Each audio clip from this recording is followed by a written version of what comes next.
I must admit that I too, among hundreds of millions of educated people, was under the impression that the African slave trade was the sole responsibility of the Christian Europeans, the white race. That is, until I started exploring the subject in greater depth, and especially after reading an incredibly enlightening book called The Legacy of Arab Islam in Africa by John Alambila Azuma. My whole perspective and understanding has changed dramatically, and I would like you to tell us more about this subject. The success of Muhammadan Islam in deceiving, misinforming, deforming, and contorting both history and reality over a period of almost 1400 years has been astounding. That is, until now. The greatest tragedy about this particular subject is that most of the descendants of African slavery, the black people in the Americas, around the world, as well as among the African blacks, are totally ignorant of the actual facts. Before we lose the concentration of our listeners, I would like to make the following statement and then prove it. That the worst, most inhumane and most diabolical institution of the black African slave trade was initiated, refined, perpetrated, and implemented by the Mohammedan Arabs and later aided and abetted by the black converts to Mohammedan Islam. I predict that, as usual, the two subcultures, those of denial of facts and of political correctness, will attack us without once disproving a single statement and or conclusion that we make. Slavery was not created by the white races, because it has existed throughout human history and practiced by every tribe, culture, civilization, racial group, and religion. In fact, the very word slavery has its root in the name Slav, based upon the Slavic peoples of Europe who were subjugated by other Europeans. It is not common knowledge that the Arabic word abd is synonymous with the meaning of slave. For example, Abdullah means literally the slave of Allah, and that in the language of the Arabs, all black peoples are called abid, plural, for slaves. While much has been written concerning the transatlantic slave trade, surprisingly little attention has been paid to the Islamic slave trade across the Sahara, the Red Sea, and the Indian Ocean. While the European involvement in the African transatlantic slave trade to the Americas lasted for just over 3 centuries, the Arab involvement in the African slave trade has lasted 14 centuries, and in some parts of the Mohammedan world is still continuing to this day. The birth of Mohammedan Islam and its conquests brought about the birth of institutionalized, systematized, and religiously sanctioned slave trade on a massive and global scale. In fact, the Quran allows the taking of slaves as booty or reward for wars of aggression against any and all unbelievers, most of the human population. This has led to an enormous number of so-called holy wars, jihad in Arabic.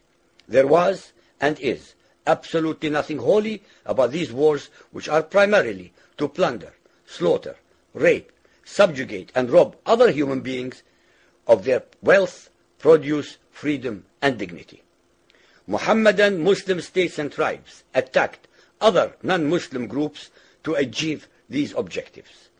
Although Islamic jurisprudence laid down regulations for the treatment of slaves, however, incredible and heinous abuses have occurred throughout the history of Mohammedan Islam. By the Middle Ages, the Arabic word abd was in general used to denote a black slave, while the word mamluk referred to a white slave.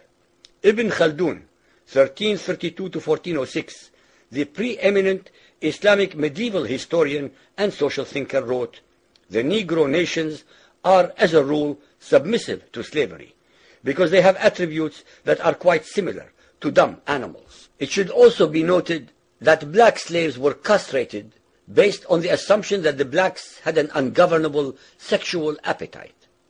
When the Fatimid Caliphate came to power in Egypt, they slaughtered all the tens of thousands of black military slaves and raised an entirely new slave army. Some of these slaves were conscripted into the army at age 10. From Persia to Egypt to Morocco, slave armies from 30,000 to up to 250,000 became commonplace. The Islamic slave trade took place across the Sahara Desert, from the coast of the Red Sea, and from East Africa across the Indian Ocean. The Trans-Sahara trade was conducted along 6 major slave routes.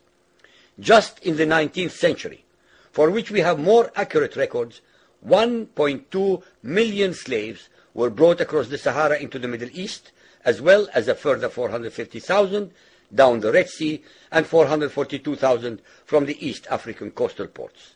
That is a total of 2 million black slaves just in the 1800s. At least 8 million more were calculated to have died before reaching the Muslim slave markets. A comparison of the Islamic slave trade to the American slave trade reveals some extremely interesting contrasts. While 2 out of every 3 slaves shipped across the Atlantic were men, the proportions were reversed in the Islamic slave trade. 2 women for every man were enslaved by the Muslims. While the mortality rate of slaves being transported across the Atlantic was as high as 10%, the percentage of slaves dying in transit in the Trans-Sahara and East African slave market was a staggering 80 to 90%. While almost all the slaves shipped across the Atlantic were for agricultural work, most of the slaves destined for the Muslim Middle East were for sexual exploitation as concubines, in harems, and for military service. While many children were born to the slaves in the Americas, the millions of their descendants are citizens in Brazil and the United States today. Very few descendants of the slaves that ended up in the Middle East survive. While most slaves who went to the Americas could marry and have families, most of the male slaves destined for the Middle East were castrated, and most of the children born to the women were killed at birth. It is estimated that possibly as many as 11 million Africans were transported across the Atlantic, 95% of which went to South and Central America, mainly to Portuguese, Spanish, and French possessions.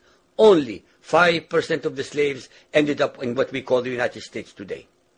However, a minimum of 28 million Africans were enslaved in the Muslim Middle East. Since at least 80% of those captured by Muslim slave traders were calculated to have died before reaching the slave markets, it is believed that the death toll from 1400 years of Arab and Muslim slave raids into Africa could have been as high as 112 millions.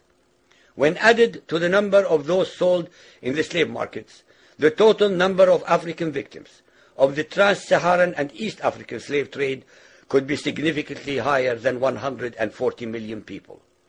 What is obscene about this whole subject is the Muhammadan, Muslim, and Arab culture of denial regarding their complicity in the African slave trade, as well as the ignorance of black Muslims about the reality of their past and present conditions.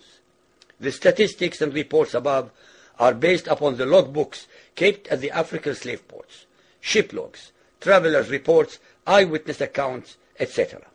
Ladies and gentlemen, the facts and reality of Muhammadan Islam's complicity in the slave trade and their inhuman depravity are infinitely more devastating, more staggering, and more incomprehensible than all the nightmare fictions in the world.